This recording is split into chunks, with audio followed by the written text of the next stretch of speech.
chào tất cả mọi người, chào mừng mọi người đã đến với kênh YouTube của mình Crochet by Trang My. Và trong cái video ngày hôm nay thì mình sẽ hướng dẫn các bạn móc một cái mẫu khăn trải bàn nhỏ xinh như thế này. Thì các bạn có thể dùng trang trí ở bàn ăn hoặc là trang trí dưới những cái vật dụng nhỏ, cái bình hoa nhỏ, hoặc là các bạn có thể sử dụng để làm Dreamcatcher. Nguyên liệu ở đây thì mình sử dụng là sợi cotton Việt Nam 1mm, kim móc là kim 2.0mm nhé. Mình cần sử dụng đến kéo và kim khâu nữa. Đầu tiên thì các bạn sẽ tạo giúp mình một cái vòng tròn từ 6 mũi bính.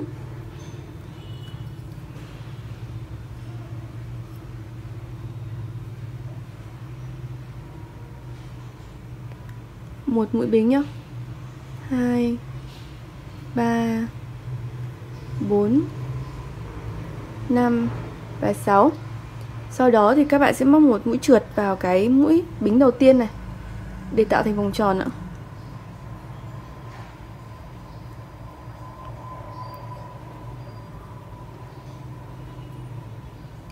Sau đó thì sang hàng hoa văn thứ nhất. Hàng hoa văn thứ nhất thì các bạn sẽ móc giúp mình là 18 mũi kép. 18 mũi kép đơn, trong đó thì có một mũi đầu tiên này sẽ được coi là 2 mũi bính. Sẽ được tính bằng 2 mũi bính ạ. Thì 2 mũi bính đi lên nhá, là coi như là một mũi kép ạ. Thì các bạn sẽ móc tiếp 17 mũi kép nữa vào cái vòng tròn này. Mình sẽ giữ luôn dây ở trong mũi móc.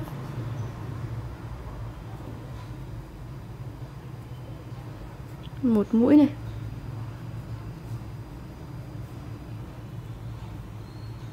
2 3. Cứ như vậy nhé, các bạn móc thêm 14 mũi nữa để đủ mũi ạ. Sau đó thì mình sẽ móc một mũi trượt vào cái mũi kép đầu tiên nhé, để kết thúc hàng 1 ạ. Sang hàng thứ hai thì các bạn sẽ đi lên 2 mũi bính. 2 mũi bính này sẽ coi như là một mũi kép nhé. Và mình sẽ móc 2 bính nữa theo hoa văn. Các bạn sẽ cách 1 2 móc vào mũi thứ 3, một kép 5 bính và một kép ạ. Một kép 5 bính và một kép nữa chung chân này.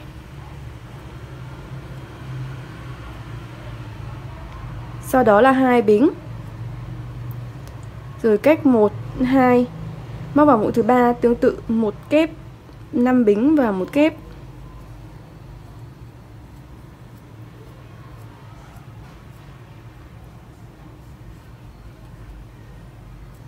Sau đó là 2 bính. Tương tự như vậy các bạn sẽ lặp lại thêm 3 lần nữa nhé. Để đến cuối hàng mình sẽ nói thêm một chút ạ. Đến vị trí cuối hàng thì các bạn thấy giúp mình là mình sẽ có 6 cụm này. Thì ở đây mình có một kép coi bằng 2 mũi bính rồi, thì các bạn sẽ thêm một kép và 5 bính. Thì đầu tiên mình móc một kép nhé. Vì ở hàng thứ 3 ấy, thì mình sẽ bắt đầu ở giữa cái cụm 5 bính này. Do vậy là 5 bính thì các bạn sẽ tính bằng 2 mũi bính và một mũi kép giúp mình. Tức là mình sẽ đi lên 2 mũi bính này. Sau đó các bạn sẽ móc một mũi kép vào cái mũi bính thứ hai này. Cái đoạn này thì mình sẽ coi nó bằng 5 bính. Là xong hàng thứ hai ạ. Sang hàng thứ 3 thì các bạn sẽ móc giúp mình là tại cái mũi bính thứ 3 của cái chuỗi 5 bính ấy, thì các bạn cũng sẽ móc là một kép 5 bính và một kép. Còn lại thì các bạn sẽ móc một kép tương ứng với mỗi mũi kép và cách nhau 2 bính nhé. Thì đầu tiên mình bắt đầu ở vị trí giữa của 5 bính thì các bạn sẽ đi lên 2 mũi bính này, coi như là một mũi kép. Sau đó thêm 5 mũi bính nữa theo hoa văn ạ. Và một kép nữa vào tại vị trí này, vào cái mũi kép ấy. Thì có nghĩa là ở đây mình đã có là một kép 5 bính và một kép ạ. Thì mình đi 2 bính nhá. Một kép vào mũi kép thì tức là vào cái chỗ 2 bính này ạ. Cái mũi bính thứ hai của hàng trước ạ. Sau đó là 2 bính này. Một kép tương ứng với một kép thì móc một kép ạ.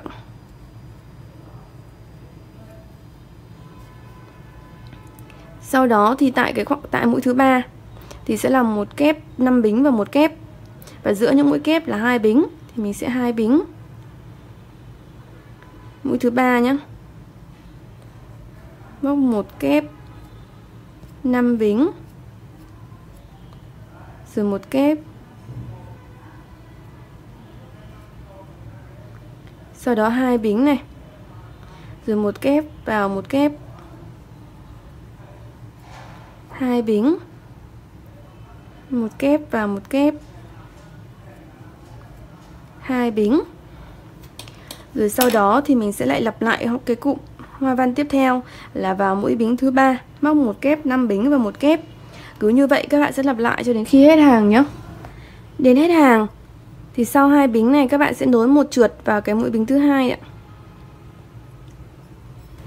Để kết thúc hàng này ạ. Sang hàng thứ tư, thì với mỗi mũi kép mình vẫn móc 1 mũi kép. Trên mỗi cái khoảng trống 2 bính thì các bạn sẽ móc là 2 mũi kép. Và tại cái khoảng trống 5 bính này thì các bạn sẽ móc là 2 kép, 5 bính và 2 kép. Thế ạ. 2 bính này coi là 1 kép, bây giờ mình cũng sẽ đi lên 2 bính, coi là 1 mũi kép nữa nhé. Khoảng trống 5 bính thì mình sẽ móc là 2 kép, 5 bính và 2 kép.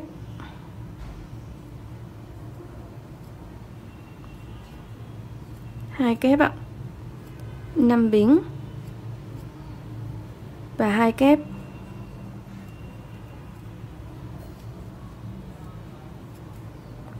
Một kép và 1 kép ạ.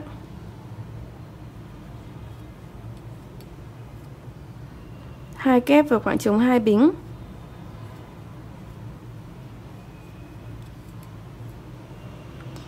Một kép và 1 kép. 2 kép vào khoảng trống 2 bính.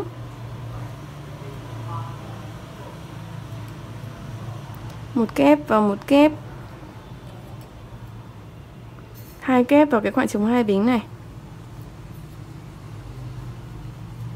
Đến đây thì nó sẽ giống lại như vị trí bắt đầu của mình ấy. Thì mình cũng sẽ là 1 kép và 1 kép. Rồi khoảng trống 5 bính thì sẽ là 2 kép, 5 bính và 2 kép. Sau đó thì các bạn cứ lặp lại tương tự như vậy cho đến khi hết hàng. Đến hết hàng sau khi xong 2 kép vào 2 mũi bính, cái khoảng trống 2 bính này thì các bạn sẽ nối một trượt vào mũi kép đầu tiên để kết thúc hàng 4 ạ. Tiếp theo là sang hàng thứ 5. Sang hàng thứ 5 thì tại cái khoảng trống 5 bính các bạn sẽ móc giúp mình là 9 mũi kép. Còn trên cái khoảng trống này nhá, thì các bạn móc theo mình ạ. Rồi các trên cái khoảng trống này các bạn sẽ móc thành 3 cụm 3 kép và 2 bính xen kẽ.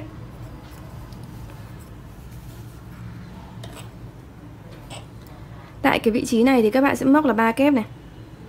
Tức là cách hai mũi tính từ cái khoảng trống 5 bính này thì mình sẽ là một vị trí của 3 kép nhé. 2 bính đi lên này, mình coi là một mũi kép này.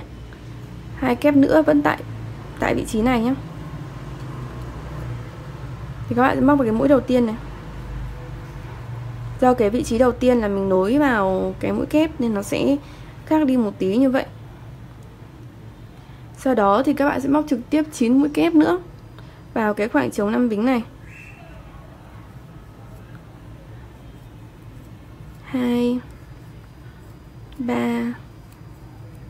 4 5 6 7 8 và 9 ạ. Đây ạ. Các bạn chú ý nhé. Sau đến đây thì là mình sẽ cách ra 1 2 móc vào mũi thứ 3 là 3 kép.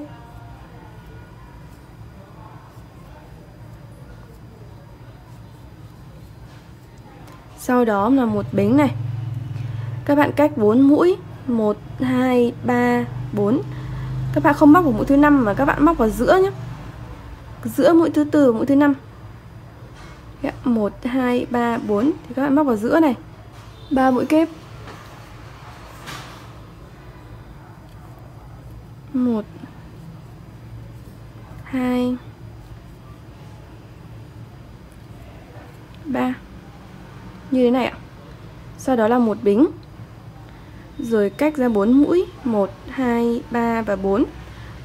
Móc 3 kép.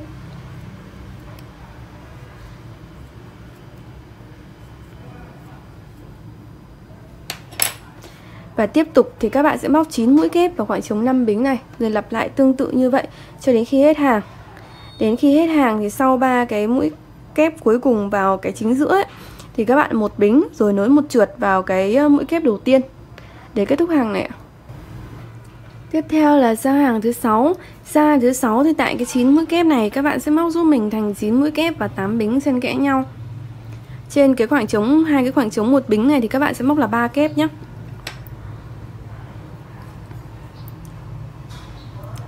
Thì đầu tiên các bạn sẽ móc trượt lên đến cái mũi này giúp mình. Thì mình sẽ trượt lên cái dây sau này. Thì sang bên này là cái mũi tiếp theo thì các bạn sẽ móc hẳn vào, trượt vào cái mũi này nhá.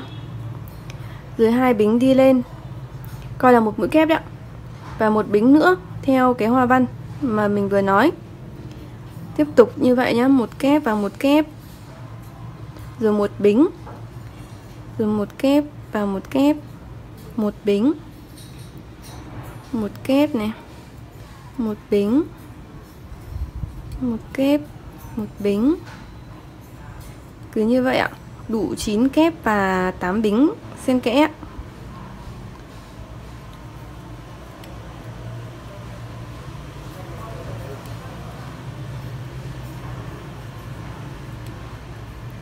Như thế này ạ. Thì các bạn sẽ móc 3 kép vào cái khoảng trống một bính này.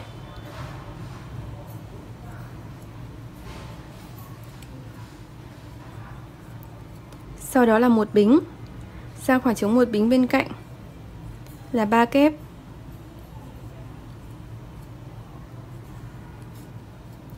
Sau đó thì các bạn sẽ móc sang bên này một kép, một bính đấy ạ.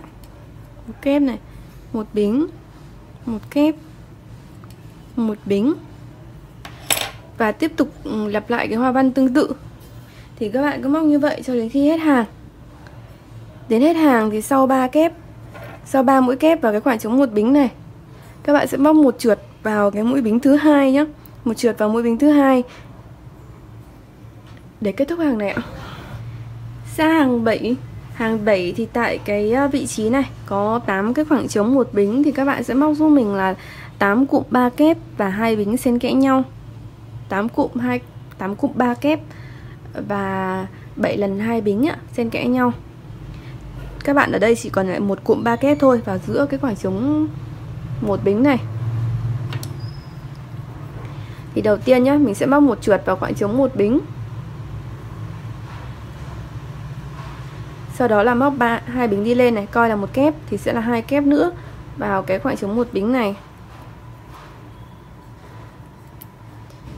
Sau đó là 2 bính này. Sang khoảng trống một bính bên cạnh, mình móc 3 kép.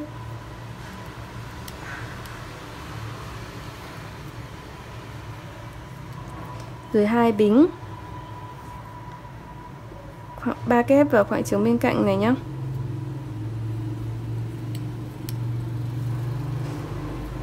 Hai bính.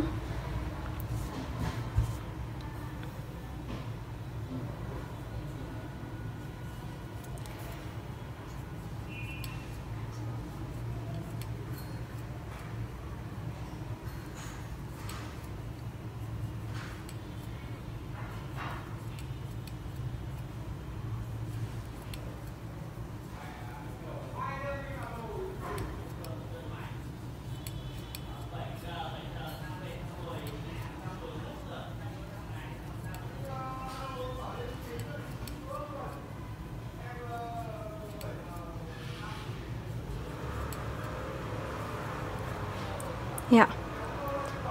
2, 4, 6, 8 cụm và 7 lần 2 bính như thế này. Sau đó thì các bạn sẽ móc 3 kép vào cái khoảng trống một bính này nhé.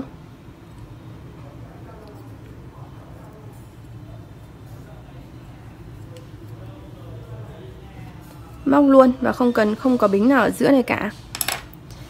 Sau đó thì các bạn lại lặp lại tiếp tục tương tự như vậy. Các bạn sẽ móc 3 kép vào mỗi cái khoảng trống một bính này và cách nhau 2 mũi bính, lặp lại cho đến khi hết hàng.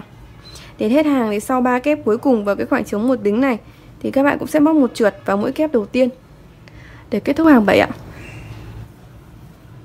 Tiếp theo là hàng thứ 8 và cũng là hàng cuối cùng. Tại cái hàng này thì các bạn sẽ móc giúp mình là với mỗi cái cụm 3 kép này thì các bạn sẽ móc giúp mình là một mũi kép chập 3, sau đó là 4 bính. Rồi như vậy. Riêng cái chỗ góc này nhá. Riêng chỗ góc này thì các bạn sẽ móc mũi chập 6. Vào 3 mũi bên này và 3 mũi bên này, bỏ qua 3 mũi ở giữa. Ở vị trí đầu thì do là vị trí bắt đầu nên là mình sẽ móc chập 3 nhá. 2 bính đi lên này. Yeah. Chập vào làm 1 ạ. Sau đó là 4 bính. 3 mũi chập 1.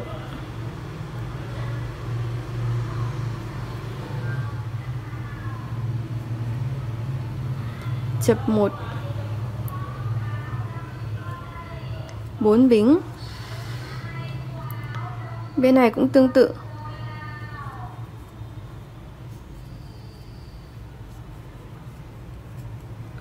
Bốn bính.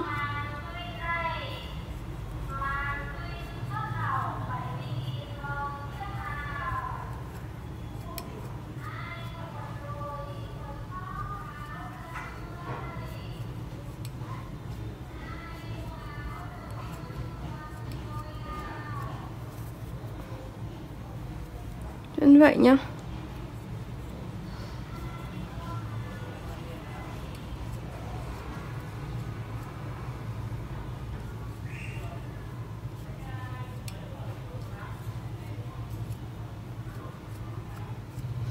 Riêng đến cái vị trí cuối ạ thì các bạn sẽ móc chập từ bên này sang bên này luôn là 6 mũi. 1 này. 2 này. 3 này.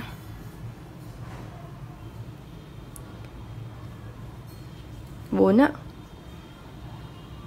5 và 6. 6 mũi này. Mình chập tất cả vào làm 1 nhá. Sau đó vẫn là 4 bính. Rồi sang bên cạnh các bạn cũng làm tương tự, mũi chập 3 rồi 4 bính. Cứ như vậy các bạn sẽ lặp lại cho đến khi hết hàng ạ. Đến cuối hàng thì mình sẽ móc một trượt vào cái mũi chập 3 đầu tiên này nhá. Để kết thúc ạ.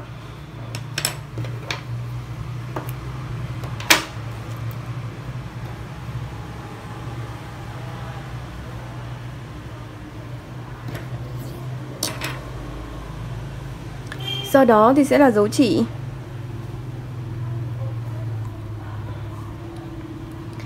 Dấu chỉ thì tại cái vị trí mình móc mũi trượt kết thúc ấy thì các bạn sẽ đưa chỉ ra đằng sau, tại đúng cái vị trí đó.